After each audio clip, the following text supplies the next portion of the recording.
Start कर रहे हैं इस वीडियो में। देखो हम लोग मेंडेलियन डिसऑर्डर्स देख रहे हैं, बहुत सारे डिसऑर्डर्स के नाम दिए गए हैं। इन दोनों पेडिग्री को याद रखना है तो ध्यान रखो कैसे याद रखना है, ट्रिक बता रहा हूँ।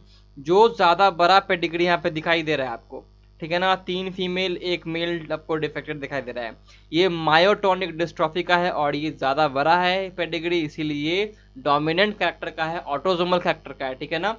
ये दोनों के दोनों ऑटोजोमल है, एनसीईआरटी ने दोनों के दोनों पेडिग्री ऑटोजोमल शो किए हैं, साथ साथ एक डोमिनेंट शो किया है, एक रिसेसिव शो किया है। इसी कारण से आपको हर जनरेशन में 1 या 2 अफेक्टेड चाइल्ड या चिल्ड्रन दिखाई देंगे, या फिर आदमी या फिर मैन या फिर ह्यूमन दिखाई देंगे, ठीक है ना। ये ध्यान रखना है। देखो इस जनरेशन में भी है, इस जनरेशन में भी है, इस जनरेशन में नहीं है बिकॉज यहाँ पे कोई भी यहाँ पे नहीं था, ठीक है ना। फिर यहाँ पे अगर था तो यहाँ पे फिर से आ गया, लेकिन यहाँ देखो यहाँ पे कोई था ही नहीं लेकिन फिर भी बच्चों को अफेक्टेड शो हो रहे हैं। यहाँ पे देखो कोई था ही नहीं लेकिन फिर भी अफेक्टेड शो हो रहा है, इसका मतलब ये रिसेसिव जीन है, ठीक है ना। ऑटोसोमल रिसेसिव ट्रेट है। For example sickle cell anaemia, ये सिकल सेल एनीमिया का है, ये मायोटोनिक डिस्ट्रॉफी का है। अब देखो मेंडेल, हम लोग जेनेटिक डिसऑर्डर को 2 कैटेगरी में बांटते हैं, पहला मेंडेलियन डिसऑर्डर्स, दूसरा क्रोमोसोमल डिसऑर्डर जिसमें क्रोमोसोम बट डिलीट हो जाता है या कुछ हो जाता है, ठीक है ना। तो Mendelian disorders are mainly determined by alternation of mutation of gene. देखो मेंडेलियन डिसऑर्डर कैसे डिफाइन करते हैं कि अल्टरनेशन होता है या फिर म्यूटेशन होता है, सिंगल जीन में अगर म्यूटेशन या फिर अल्टरनेशन होता है उसको मेंडेलियन डिसऑर्डर कहते हैं। These disorders are transmitted to the offspring on the same lines as we have studied in the principle of inheritance। ये disorders जो होते हैं एकदम उसी तरह से अपने आप को ट्रांसमिट करते हैं बच्चों में जिस ढंग से हम लोगों ने मेंडल का इनहेरिटेंस का ग्राफ और क्रॉस पढ़ा था उसी ढंग से करते हैं, ठीक है ना, पैटर्न वही है। इस चीज को हम लोग पेडिग्री एनालिसिस से ट्रेस भी कर सकते हैं। Most common prevalent Mendelian disorders कौन कौन से हैं याद रखना, most common haemophilia, cystic fibrosis, sickle cell anaemia, colour blindness, phenylketonuria, thalassaemia.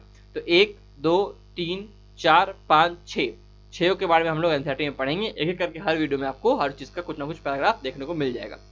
It is important to mention here that such Mendelian disorders may be dominant और रिसेसिव। ये बता रहा है एनसीईआरटी कि Mendelian disorders can be positive, can be dominant या फिर recessive भी हो सकता है। पेडिग्री एनालिसिस को इस बात को समझने के लिए बहुत आसानी से हमें हेल्प कर देता है। Similarly the trait may also be linked to the sex chromosome and in case of haemophilia, देखो बहुत सारे ऐसे ट्रेट हो सकते हैं जो कि एक्स क्रोमोसोम पे मौजूद हो तो सेक्स लिंक्ड हो जाएंगे, अगर नहीं होंगे तो वो क्या हो जाएंगे, ऑटोसोमल लिंक्ड हो जाएंगे, ठीक है ना। तो ऑटोसोमल डोमिनेंट हो सकता है फिर रिसेसिव हो सकता है, सेक्स लिंक डोमिनेंट हो सकता है फिर रिसेसिव हो सकता है, okay. It is evidence that X linked recessive trait shows transmission from carrier to female to male progeny. ये हमें पता चलता है कि जो भी एक्स लिंक्ड रिसेसिव ट्रेट होता है, एक्स लिंक्ड रिसेसिव ट्रेट जैसे हीमोफीलिया है, ठीक है ना, ये सारे क्या करते हैं, फीमेल पेरेंट से, फीमेल कैरियर से मेल प्रोजेनी तक जाते हैं, ठीक है ना, मेल प्रोजेनी तक जाते हैं, क्रिस क्रॉस इनहेरिटेंस शो करते हैं ढंग से कह सकते हैं। रिप्रेजेंटेटिव पेडिग्री एनालिसिस हम लोग को यहाँ पे दिखाया गया है। और अब हम लोग क्वेश्चन पे चलते हैं। The second pregnancy of a woman terminates due to anaemia of the foetus. देखो सेकंड प्रेगनेंसी जो था फीमेल का, किसी वीमेन का, वो टर्मिनेट हो गया, ठीक है ना, मिस कैरेज हो गया, वो बच्चा खत्म हो गया फिटस के रूप में। तो क्या हुआ, क्यों, रीजन क्या था इसका कि फिटस को एनीमिया था। अभी एनीमिया क्यों हुआ भाई, एनीमिया मतलब कि रेड ब्लड सेल्स का नंबर जो है, काउंट जो है वो घट गया है। अब वो घटा क्यों है ये जानना है हमें।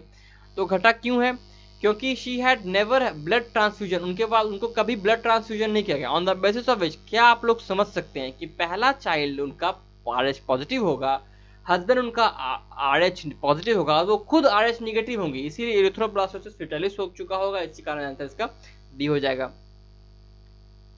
नेक्स्ट क्वेश्चन करते हैं, with regard to ABO blood typing system, if a man who has blood group B and a women has blood group O, blood will have children, what blood types children would have। देखो क्या बोल रहा है, एक man है इसका blood group B है, ठीक है ना, एक वुमेन है इसका ब्लड ग्रुप O है, तो दोनों O रहेगा, इसमें सिंपल कोई बात नहीं। यहाँ पे देखो BO हो सकता है फिर BB हो सकता है, तो क्या होगा चिल्ड्रन का ब्लड टाइप, ठीक है ना। तो यहाँ मैंने एक चार्ट दिया है आप लोग को, लेकिन फिर भी आप लोग यहाँ पे ऐसे देख सकते हैं, डायरेक्टली यहाँ पे देखते हैं, चलो ठीक है।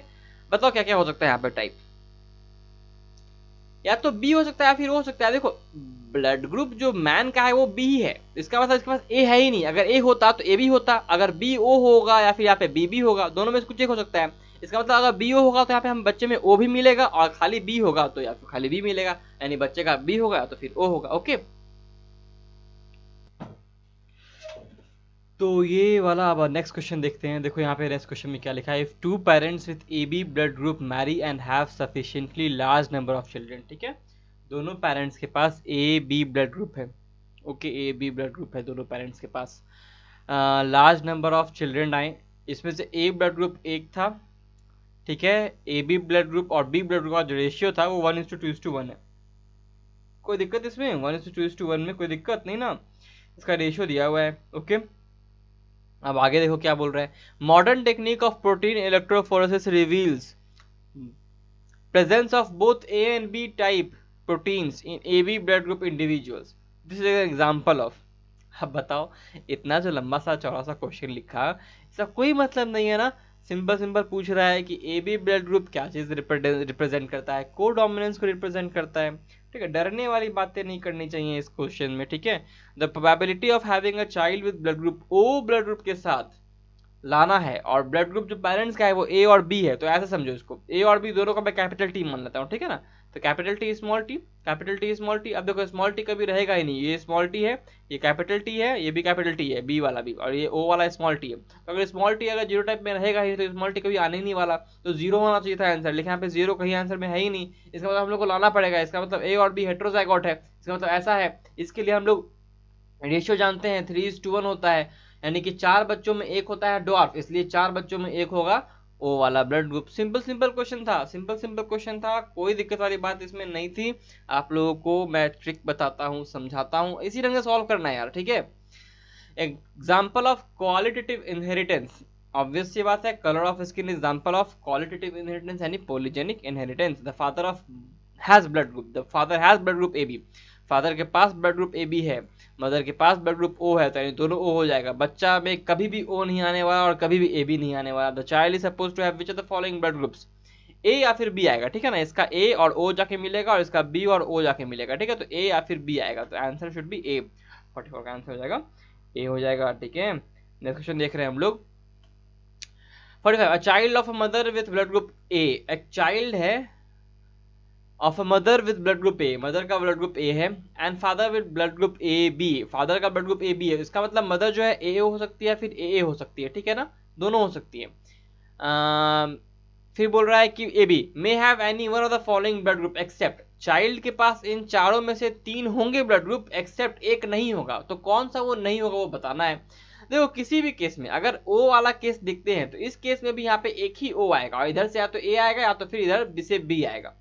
ठीक है ना, इस केस में खाली इधर से ओ आएगा, इधर से ए बी आएगा, है ना। तो इसका बच्चा कभी भी ओ ब्लड ग्रुप का नहीं होने वाला, और अगर दोनों कैपिटल ए है तो बच्चा तो या तो ए ब्लड ग्रुप का होगा या तो फिर ए बी ब्लड ग्रुप का होगा, यही दोनों ब्लड ग्रुप होने वाला है। ओ तो कभी आने नहीं वाला, तो आंसर हो जाएगा ओ। बच्चा कभी भी क्या बोलते हैं हमारे पास ओ ब्लड ग्रुप का नहीं होएगा। अब मान लो बी ब्लड ग्रुप फिर बोलेगा कैसे आ रहा है सर, तो देखो यहाँ पे अगर मदर ए ओ की होगी ना, सॉरी मदर ही ना है यहाँ, अगर मदर ए ओ की होगी तो ओ वाला और बी से मिलकर के बी ओ बनाएगा ना, तो ये हो गया ना बी ब्लड ग्रुप। तो मदर तो कुछ भी हो सकती है लेकिन बच्चा कभी भी ओ नहीं होगा। Donors and recipients in the blood transfusion process can be, donors recipients कोई भी हो सकता है, प्रेफर किया जाता है कि बहुत करीबी डोनर हो, ये बहुत बेस्ट रहता है ऑर्गन ट्रांसप्लांट और फिर ब्लड ट्रांसफ्यूजन के केस में, दोनों में ही। लेकिन अगर नहीं मिलता है तो ऑर्गन ट्रांसप्लांट में तो नहीं, लेकिन हाँ कम से कम ब्लड ट्रांसफ्यूजन में कोई भी ब्लड हो सकता है, एटलीस्ट उसका क्या बोलते हैं ब्लड टाइप मैच करना चाहिए, सिर्फ ऑल ऑफ द अबव होगा। Which of the following substances introduced into the blood stream would cause coagulation of blood at the site of introduction? Fibrinogen is inactive. Heparin is present in the blood. ठीक है ना, ताकि blood कोआगुलेट नहीं करे, coagulation हो जाएगा ये पूछ रहा है। प्रोथ्रोम्बिन इज इनएक्टिव, तो सारे के सारे थ्रोम्बिन में बदलता है, फिब्रिनोजन है फिब्रिन में बदलता है। ठीक है ना, थ्रोम्बिन जाके बदलता है, प्रोथ्रोम्बिन को थ्रोम्बिन बदलने में थ्रोम्बोप्लास्टिन काम आता है, इसलिए अगर थ्रोम्बोप्लास्टिन एक एक्टिव एंजाइम है, एक कैटलिस्ट के रूप में काम आता है, अगर इसको अगर हम लोग डाल देंगे तो ये कैस्केड मैकेनिज्म को शुरुआत कर देगा और कोआगुलेशन हो जाएगा, इसलिए आंसर इसका डी होगा। नेक्स्ट क्वेश्चन देख रहे हैं, डिटेक्शन, अब इसको मैं हटा देता हूं। ठीक है ना, अब बोल रहा है detection of blood group is done by agglutinization test using antiserum according to this. अब देखो एग्लूटिनाइजेशन करने के बाद यानी कोआगुलेशन करने के बाद हम लोग पता लगाते हैं कि ब्लड ग्रुप किस इंसान का क्या है। तो अगर इसको पता लगाने के लिए क्या देखना पड़ेगा, देखो समझो, हम लोग एक जगह पे एक प्लेट पे ब्लड ले लेते हैं, उस ब्लड के बहुत सारे सैंपल लेते हैं हम लोग। ठीक है ना, ब्लड पे बहुत सारे सैंपल लेते हैं और हर एक ड्रॉप के ऊपर हम लोग एक कुछ केमिकल्स डालते हैं, हर एक ड्रॉप के ऊपर हम लोग केमिकल्स डालते हैं। जहां कोआगुलेशन दिखता है उस हिसाब से हम लोग बताते हैं कि ब्लड ग्रुप क्या है। एक मैं जनरल आइडिया दिया आप लोग को। ठीक है, अब जरा देखो डालते क्या है, केमिकल, केमिकल डालते हैं anti serum, anti serum can be B, anti serum can be A. Okay, ये चीज हो गया। दूसरा बात, एंटी सीरम में क्या होता है, तो एंटी सीरम बी दिख रहा है, तो एंटी सीरम में एंटीबॉडी बी होता है, ठीक है, एंटीबॉडी बी होता है। तो अगर ये एंटीबॉडी बी है और आपके ब्लड में एंटीजन बी है, अगर आपका ब्लड में एंटीजन बी है इसका तो आपका ब्लड ग्रुप बी होना चाहिए ना। तो अगर हम लोग एंटीबॉडी बी डालेंगे तो हम लोग क्या दिखना चाहिए, एग्लूटिनेशन, यानी कि हम लोग को कोगुलेशन दिखना चाहिए। तो इसलिए अगर हम लोग एंटी सीरम बी को, अगर किसी इंसान का ब्लड हमको पता नहीं है लेकिन अगर वो बी है, ऐसा क्वेश्चन में दिखा है, डायरेक्टली बोल दिया है कि if a blood shows coagulation, है कि ब्लड कोगुलेशन शो करता है एंटी सीरम बी के साथ, तो इसका मतलब वो ब्लड ग्रुप बी होगा। बिल्कुल सही, बिकॉज ब्लड ग्रुप बी की आरबीसी के ऊपर बी एंटीजन होगा, एंटी सीरम बी में एंटीबॉडी बी होता है, डालेंगे तो कोगुलेशन शो कर लेगा। ब्लड ग्रुप अगर किसी का कोगुलेशन शो कर रहा है बोथ एंटी सीरम ए एंटी सीरम बी के साथ, तो ब्लड ग्रुप ओ होगा। बिल्कुल नहीं, बिकॉज ओ ब्लड ग्रुप के आरबीसी के ऊपर कोई तरह का एंटीजन नहीं होता, तो हम लोग किसी तरह का भी एंटीबॉडी डालें, ब्लड ग्रुप ओ किसी तरह का कोगुलेशन शो नहीं करने वाला, ठीक है ना। तो आंसर हो जाएगा इसका बी, तो नहीं होने वाला। If blood group show coagulation with anti serum A, the blood group is A B. देखो सिर्फ ए बी का ऐसा पता है, ए बी के ब्लड ग्रुप के आरबीसी के ऊपर ए का भी होता है और बी का भी होता है। इसका मतलब ये जो आरबीसी है, जो जिस भी इंसान का बी ब्लड ग्रुप होगा जैसे मेरा, तो यहाँ पे क्या होगा कि एंटी सीरम ए के साथ कोगुलेशन तो शो करेगा ही, साथ साथ एंटी बी के साथ भी कोगुलेशन वो शो करेगा, ठीक है ना। तो आंसर इसका हो जाएगा ये वाला भी नहीं, ये वाला भी नहीं, आंसर हो जाएगा ए। अब अगले वीडियो में मिलेंगे, तब तक study smart, work hard and stay healthy guys.